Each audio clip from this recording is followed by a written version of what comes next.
Hi there, this is Zion from Clear Mind Master.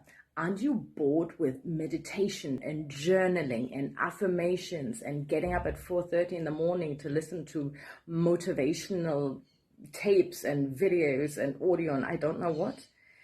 All of those things have their place for motivation, for goal setting. Yes, they're all brilliant, but if you are looking for clarity, gaining clarity, for peace, for actually feeling content and strong and powerful in yourself, and for focus, maybe you need to start looking elsewhere. How about permanently rewiring your brain that the little niggly things that always happen in life simply don't affect you anymore, which gives you peace and joy and calm and content, patience, and time for the rest of your life?